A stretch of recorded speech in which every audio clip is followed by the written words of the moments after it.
Is the best thing in the வேர்ல்ட்னு சொன்னா நீங்க ரெக்கமெண்ட் பண்ணலாம். நீங்க எல்லாரும் 100% ஹாப்பியா, ஒரு மனுஷன் 100% ஹாப்பி இல்ல. So this video is about 100% happiness. Actually എല്ലാവർക്കും 100% ഹാപ്പി ആയിട്ടിരിക്കാൻ വേണ്ടി പറ്റുമോ? എപ്പോഴും ഹാപ്പി ആയിട്ടിരിക്കാൻ വേണ്ടി പറ്റുമോ? നോ. സോ ഈ വീഡിയോയിൽ അതൊരു ട്രാപ്പിനെ പറ്റിയിട്ടാണ്, ഒരു psychological trap, that is happiness trap. Doctor Russ ഹാരിസിന്റെ ദി ഹാപ്പിനെസ് ട്രാപ്പ് എന്ന് പറഞ്ഞിട്ടൊരു ബുക്ക് ഉണ്ട്.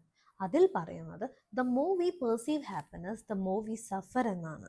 ഈ ബുക്ക് വെറും ഒരു ബുക്കല്ല, പല സയൻറ്റിഫിക് റിസർച്ചുകളും സൈക്കോളജിയിൽ തന്നെ പവർഫുൾ മോഡലായിട്ടുള്ള acceptance and commitment therapy base ചെയ്ത് എഴുതിയിട്ടുള്ള ഒരു ബുക്കാണ്. സോ ഈ ഹാപ്പിനെസ് ട്രാപ്പിൽ ഒരു ബാഡ് തിങ് എന്താണെന്ന് വെച്ചാൽ, നിങ്ങൾ ഈ ട്രാപ്പിൽ പെട്ടിരിക്കുകയാണ് എന്നുള്ളൊരു ഫാക്ട് നിങ്ങൾക്ക് തന്നെ തിരിച്ചറിയാൻ സാധിക്കില്ല എന്നുള്ളതാണ്.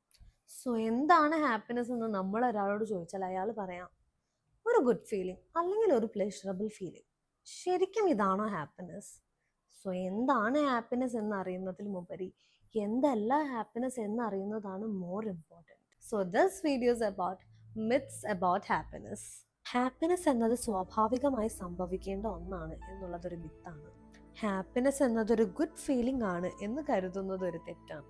സന്തോഷവാനല്ലെങ്കിൽ നിങ്ങളിൽ എന്തോ കുറവുണ്ട് എന്ന് കരുതുന്നത് ഒരു തെറ്റാണ്. പണവും സ്വത്തും സന്തോഷം നൽകും എന്ന് കരുതുന്നത് ഒരു മിത്താണ്. സന്തോഷം എന്നത് എല്ലായ്പ്പോഴും നിലനിൽക്കുന്ന ഒരു മനസ്ഥിതിയാണ് എന്ന് കരുതുന്നത് ഒരു തെറ്റായിട്ടുള്ള ധാരണയാണ്. സന്തോഷം എന്നത് നെഗറ്റീവ് അനുഭവങ്ങൾ ഇല്ലായ്മയാവുക എന്ന് കരുതുന്നത് തെറ്റാണ്. സന്തോഷം എന്നത് ഒരു ലക്ഷ്യസ്ഥാനമാണ് എന്ന് കരുതുന്നത് ഒരു തെറ്റാണ്. എൻ്റെ സന്തോഷം പുറമേയുള്ള കാര്യങ്ങൾ നിർണ്ണയിക്കും എന്ന് കരുതുന്നത് ഒരു മിത്താണ്. സോ എന്താണ് ഹാപ്പിനെസ് എന്നുള്ളത് റിയലൈസ് ചെയ്യുക, stop struggling and start living.